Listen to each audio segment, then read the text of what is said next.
Desejo que a graça e a paz de Cristo permaneça com todos. Livro do profeta Ezequiel, no capítulo 37, os 3 primeiros versículos, para a nossa reflexão aqui na palavra de Deus.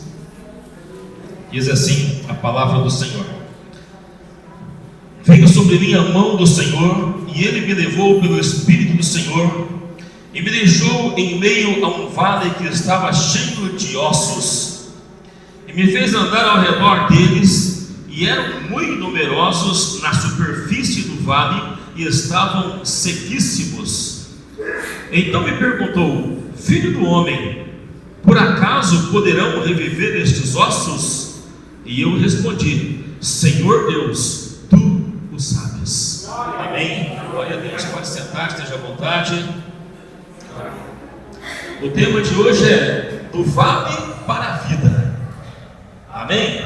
Esse é o tema que nós vamos pensar aqui nessa noite, com base nesse texto que nós temos aqui, mais alguns versículos que ainda vamos ler daqui para frente, para nós podermos entender um pouco sobre essa questão, né? E também entender que nós precisamos de fato passarmos do vale para a vida. Se a gente ainda não saiu totalmente, né, precisamos sair do vale, passarmos para a vida que Deus tem preparado para nós. Ezequiel é um livro que leva o nome do próprio escritor, né, o profeta Ezequiel, escrito por volta do ano 592 a 570 da era não cristã, ou seja, antes de Cristo, né? Esse livro foi escrito, e o principal propósito desse livro é ajudar os irmãos judeus que estavam exilados na Babilônia a compreenderem uma coisa muito importante. Eles precisavam compreender que a glória e a justiça de Deus trazem consigo juízo de Deus, mas que trazem também consigo certeza de restauração e de consolo de Deus para a vida das pessoas. Amém? Então esse é o propósito do livro, era ajudar os irmãos que estavam ali exilados a entenderem isso, que a glória de Deus e a justiça de Deus, ela traz juízo, mas traz também certeza de uma restauração, uma alegria de Deus na nossa vida, como diz o salmista, a alegria da salvação de Deus em nossa vida é renovada quando contemplamos a glória e também o juízo de Deus. Glória a Deus, louvado seja o nome do Senhor. O povo judeu, eles tinham um pensamento que a cidade de Jerusalém é uma cidade que jamais poderia ser destruída, porque naquela cidade se tinha a gloriosa presença de Deus, porque ali estava o grande templo, né, que fora construído para adoração ao nome de Deus, onde se ofereciam sacrifícios, se adoravam ao Senhor, e eles acreditavam que por essa presença gloriosa, Jerusalém jamais seria destruída.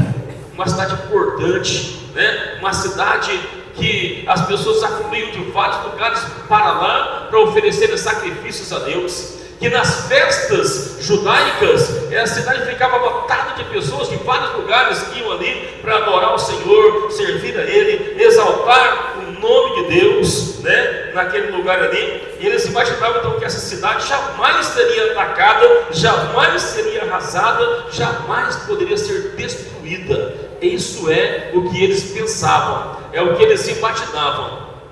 Mas quando vamos para a palavra de Deus, logo no capítulo 24 aqui do livro do profeta Ezequiel, ele narra o anúncio da destruição de Jerusalém e do grande templo.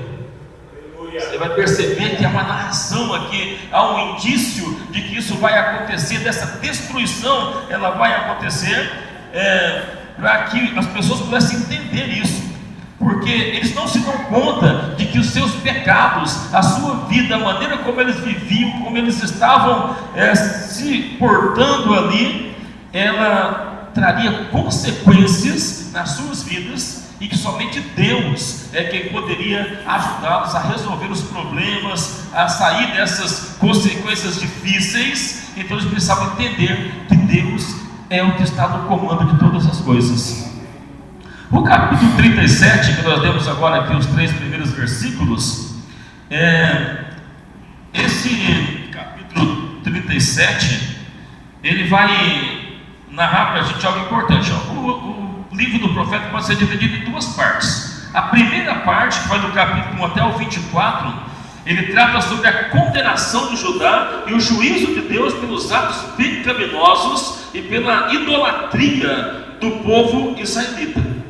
Do capítulo 25 até o capítulo 48, trata sobre a consolação de Deus, a prova de que Deus, ele não pune o seu povo e deixa-o de qualquer maneira, né? Uma prova de que Deus, ele pune, mas ele também consola, ele também conforta, ele também está ali com a mão estendida para que o seu povo possa ser abençoado. Se puder abaixar só um pouquinho meu microfone, eu agradeço, está um pouco alto, tá? Obrigado. E aí, irmãos, olhando para isso aqui, entendendo isso, vamos ver que esse Deus é um Deus que tem um grande amor pelo seu povo, é um Deus que corrige o seu povo, mas que também consola, conforta, anima, dá palavra de força para que o povo de Deus possa viver feliz aí, né? Mesmo com dificuldades, mas viva feliz a cada dia. Então, desta forma aqui, o capítulo 37 é escrito depois da destruição de Jerusalém. E aí nesse capítulo nós vamos encontrar essa visão que nós temos aqui, uma visão que o profeta tem sobre um vale onde ele vai ser colocado e está cheio de ossos secos. Ele diz assim: veio a mão do Senhor e o Espírito do Senhor me leva para um lugar e me coloca dentro de um vale, e a sua superfície está cheia de ossos secos, estavam eles sequíssimos. Então o profeta tem a visão de que aqueles ossos estavam muito secos ali naquele lugar onde ele estava, né? E o vale onde Ezequiel andou era um vale que estava completamente cheio de ossos. Não é que tinha alguns ossos, uns aqui, outros ali. Não, ele disse que estava completamente cheio de ossos, que estavam totalmente secos, o que significa que para aqueles ossos não tinha nenhuma expectativa de vida. Eles estavam completamente mortos. Neles não tinha nada, né? Não tinha carne, não tinha pele, não tinha nervos, não tinha nenhum tipo de tendão. Eles eram completamente secos. Porém, em meio a todo esse cenário que Ezequiel está andando, está vendo ali naquele momento, surge uma pergunta de Deus para ele. E Deus fala assim: filho do homem, poderão esses ossos voltarem a viver? E aí o texto diz que ele responde para Deus assim: Senhor Deus, tu o sabes. Amém? Glória a Deus, louvado seja o nome do Senhor. Uma resposta assim bastante interessante, mas essa resposta aqui do profeta Ezequiel mostra para nós que ele está compreendendo que todas as coisas estão sujeitas à vontade e ao querer de Deus.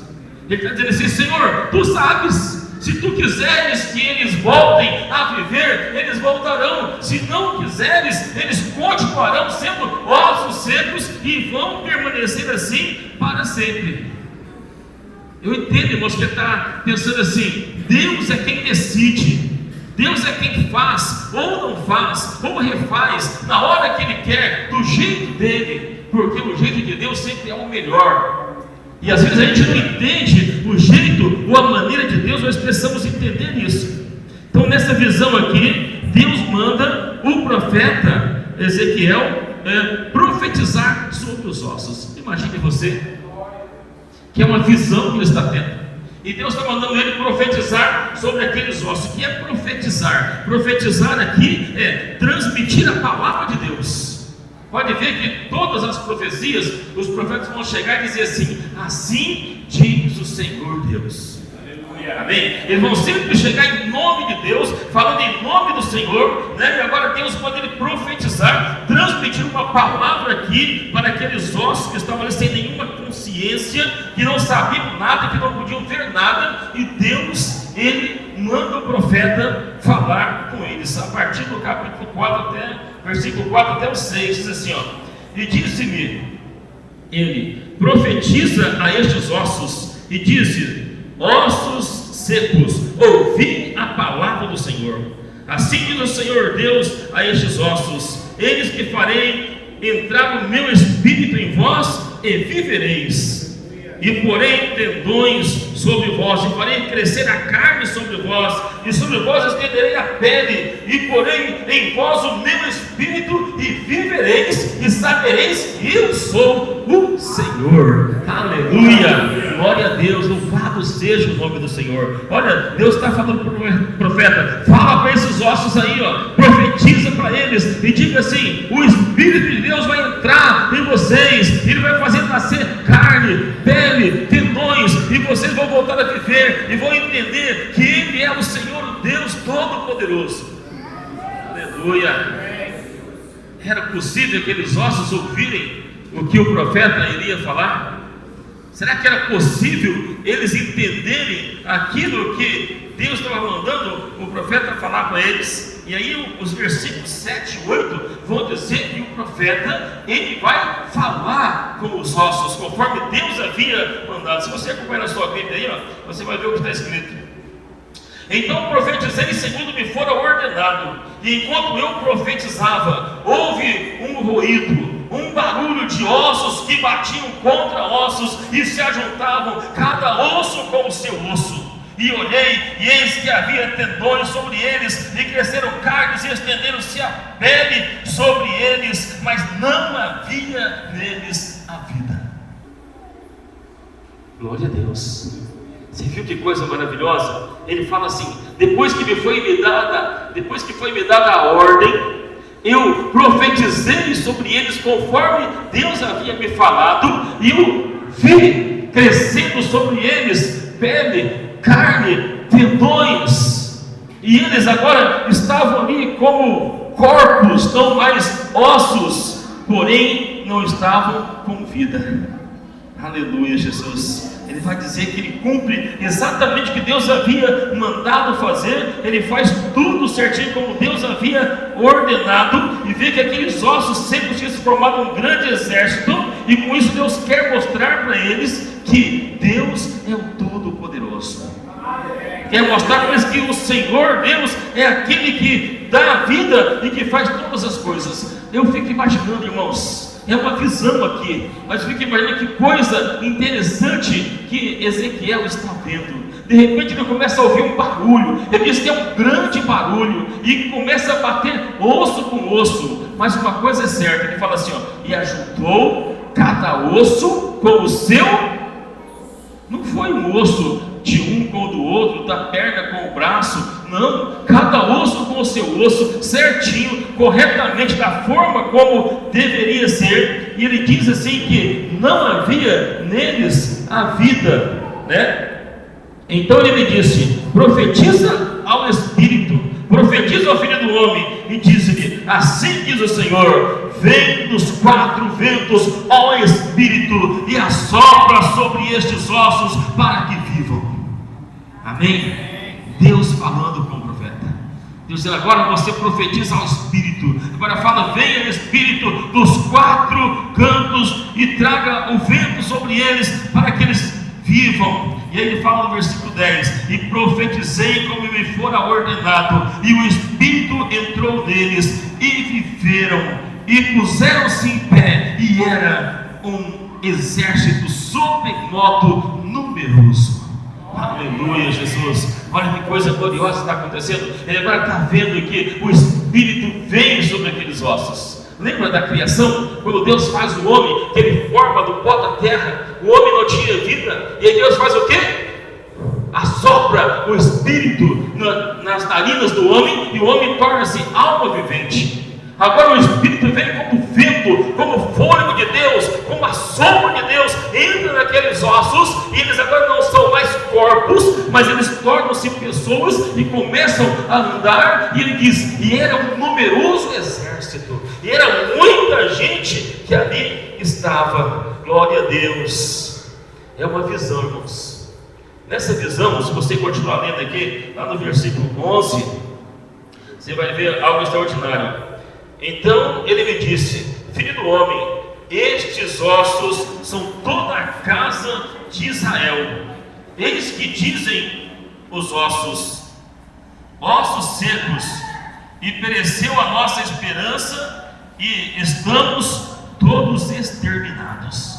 Ele está dizendo assim: Israel está desse jeito, igualzinho a esses ossos secos, que não tem mais vida, que não tem mais vigor físico, que não tem mais vigor espiritual, que não tem mais esperança. Está dizendo que aquela visão do vale de ossos secos não era simplesmente uma visão para o profeta olhar, mas era para transmitir uma mensagem para o povo de Judá, o povo de Israel, e dizer para eles que assim estava o povo, que assim estavam as pessoas, aqueles que estavam sem Deus, aqueles que estavam praticando idolatria, aqueles que estavam fazendo coisas que contrariavam a vontade de Deus. Ele diz assim: assim são eles, como esses ossos. Mas o Senhor manda uma palavra de esperança para o seu povo no versículo 12, irmãos. Olha aí na sua Bíblia, no versículo 12, o que Deus vai falar? Portanto, profetiza e diz-lhes: assim diz o Senhor, eis que abrirei as vossas sepulturas e vós sairei delas, ó povo meu, e vos trarei a terra de Israel.